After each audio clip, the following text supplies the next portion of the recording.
अशोक सुंदरी इतनी सुंदर थी, इतनी सुंदर थी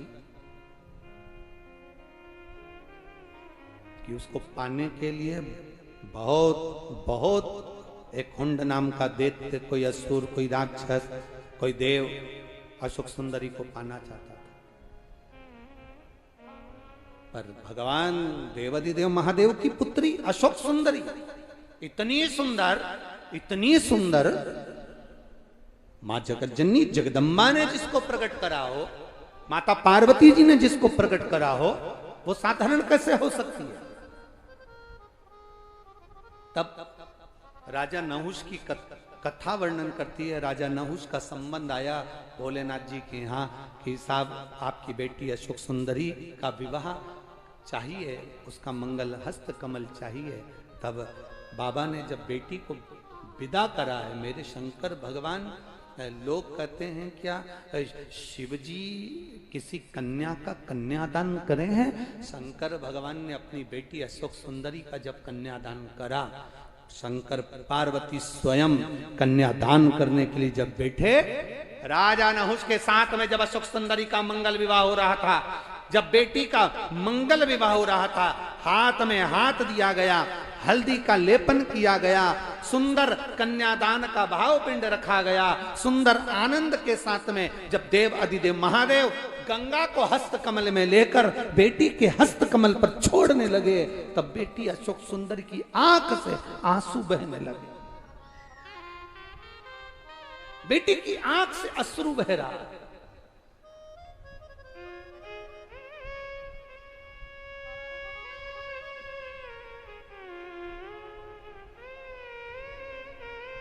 बेटी की प्रसन्नता, बेटी के जन्म की प्रसन्नता, बेटी के विवाह की प्रसन्नता, बेटी के बच्चों के जन्म की प्रसन्नता कोई पिता से पूछे क्या होती है। और आप तो ब्रजरज में रहते हो, ब्रजभानु जी के घर में जब लाली को जन्म हुआ था ना, तो ब्रजभानु जी के यहाँ की जो ब्रजभानु जी की जो सासू जी थी ना, राधा जी की नानी, इतनी खुश हुई थी। नानी दोनों बहुत खुश हुई थी। भगवान कृष्ण की जो नानी थी, यशोदा जी की माँ पाटला देवी, जब कृष्ण का जन्म हुआ था, जब वो भी बड़ी प्रसन्न हुई थी। और राधा जी की जो नानी थी, वो भी बड़ी प्रसन्न हुई थी। भगवान कृष्ण की नानी तो इतनी प्रसन्न हुई थी, इतनी प्रसन्न हुई थी कि राधा जी की भगवान कृष्ण की नानी ने तो पत्र लिखकर भेज दिया था यशोदा जी के यहाँ, यशोदा तेरे घर में लाला हो गया, तू अपने नानी के घर में उसको लेकर नहीं आएगी।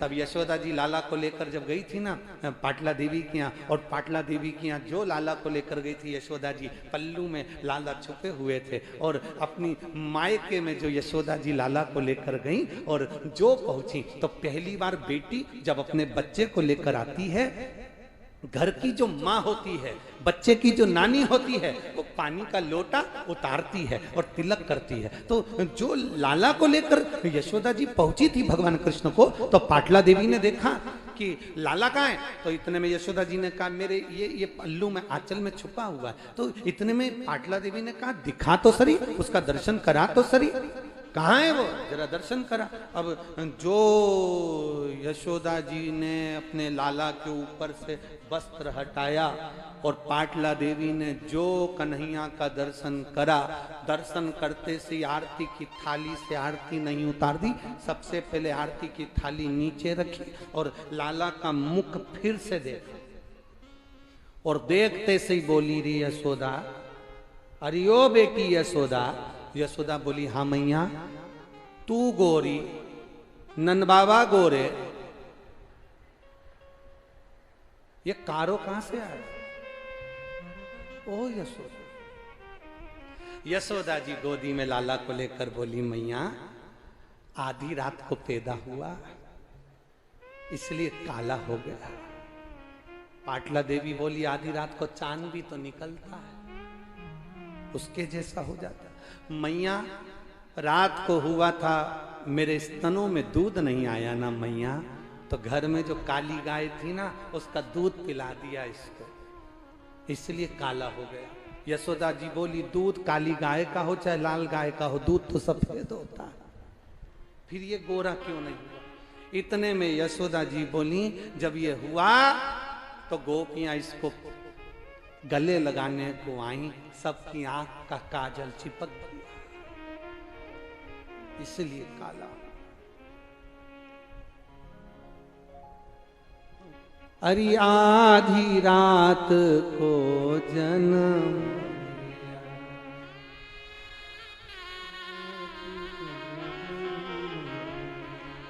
इसने काली गाय का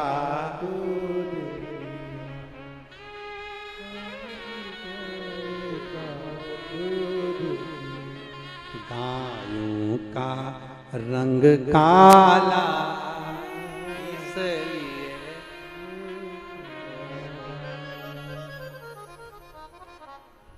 यशोदा जी की मैया पाटला देवी बोली, आप तो तूने इसको काला काजल लग गया तो नहलाया नहीं? यशोदा जी बोली, खूब नहलाया पर आज तक गोरा नहीं हुआ। इतने में पाटला देवी बोली, तू हट, अब नानी को दे। और जो नानी ने हाथ में लिया, नानी सुबेरे से उठती, लहंगा करती ऊंचा, पांव करती लंबा और कन्हैया को पटक लेती उल्टा। कितनी नानी बैठी है यहाँ?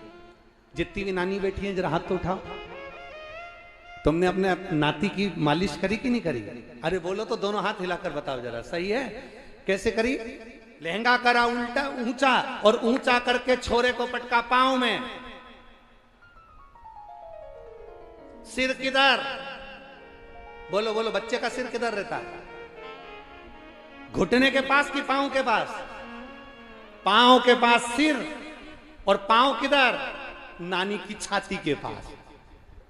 और मैया ने लव, घी और तेल जो घिसना चालू करा। यशोदा जी बोली, मैया जरा धीरे, मैया जरा धीरे। यशोदा जी जैसे ही बार बार बोली धीरे धीरे, इतने में तो पाटला देवी को गुस्सा आ गया, हमने तो कोई बच्चे पैदा ही नहीं करे, ले तू धर ले। धीरे धीरे धीरे, चुप बैठ, यहां से जाएगा तो एकदम गोरा होकर जाएगा। घिसे जाए, घिसे जाए। इतने में भगवान कृष्ण मन में सोचे, और यो नानी नीचे से ऊपर तलक काला, जैतून के तेल से कुछ नहीं होने वाला। ये तो कंपनी का प्रोडक्ट है, कहां से गड़बड़? कौन सा तेल घिसो? ओ नानी, अरे नीचे से ऊपर तक काला, तेल से तेरे कुछ नहीं होने वाला। क्या होगा? क्या होगा?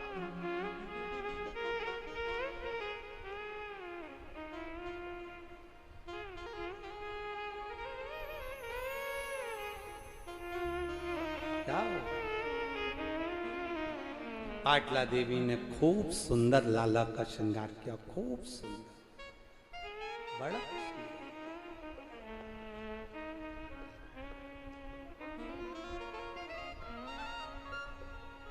बहुत सुंदर श्रृंगार। और जो सुंदर श्रृंगार पाटला देवी ने करा, यशोदा जी बड़ी खुश हुई कि मेरे नानी के घर से मेरा पुत्र जा रहा है तो सुंदर बनकर जा रहा है।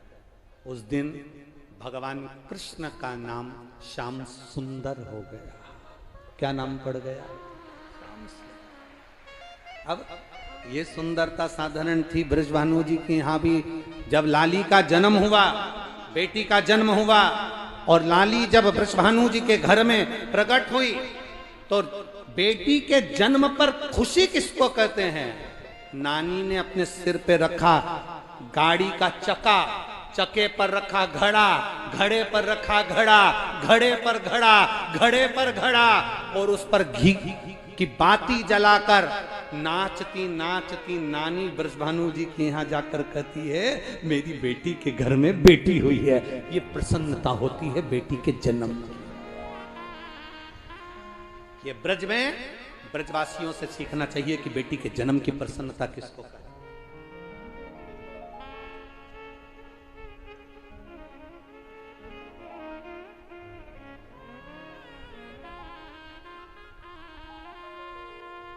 उसकी प्रसन्नता क्या है, ये वहां से सीखे।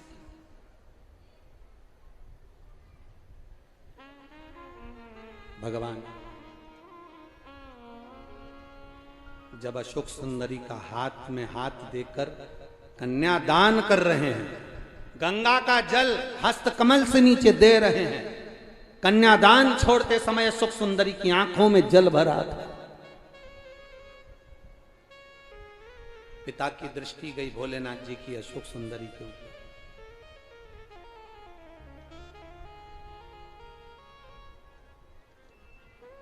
शादी की पूरी तैयारी पिता करता है, दहेज की पूरी तैयारी पिता करता है, सोना चांदी हीरा पन्ना सब पिता देता है, गाड़ी बंगला सब पिता देता है, पर बेटी की विदाई पिता नहीं देख पाता है, पिता नहीं देख पाता।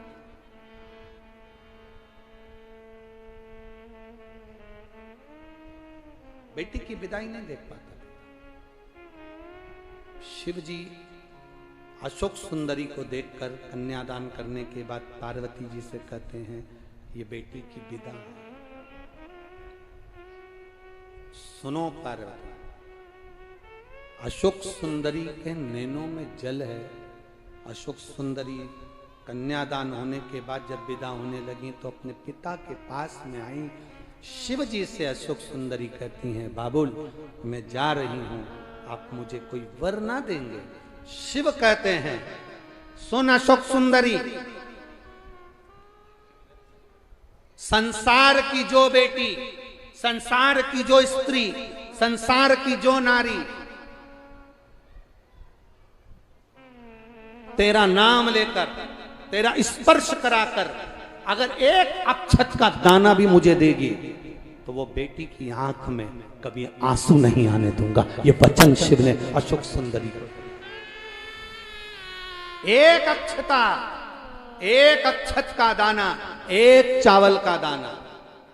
आज भी मेरी माताओं से निवेदन करूंगा, यहां पर जितनी बहन बेटियां बैठी हैं और आस्था चैनल के माध्यम से पूरे विश्व की जो माताएं कथा सुन रही हैं, फेसबुक यूट्यूब के माध्यम से जहां आप लोग कथा श्रवण कर रहे हैं और लाखों की संख्या में पधारी हुई सारे बहन बेटियां अगर इस कथा को श्रवण कर रही हैं तो अपने भीतर उतारना, जब जब तुम्हारी जिंदगी में दुख आए, जब जब तुम्हारी आंखों में आंसू आए, किसी से जाकर मत कहना कि तुम्हें ये दुख है। एक चावल का दाना लेकर जाना, अशोक सुंदरी का स्पर्श कराकर भगवान शंकर के शिवलिंग पर आखा, आखा मतलब टूटा हुआ नहीं, पूर्ण अक्षत शिव को समर्पित करना। ज्यादा से ज्यादा 8 दिन, 15 दिन, 20 दिन बाबा को चढ़ा कर देखना, तेरी आंख में आंसू नहीं रहने देगा मेरा भोलेनाथ। ये निश्चितता है। एक पत्र आया है, एक पत्र में लिखा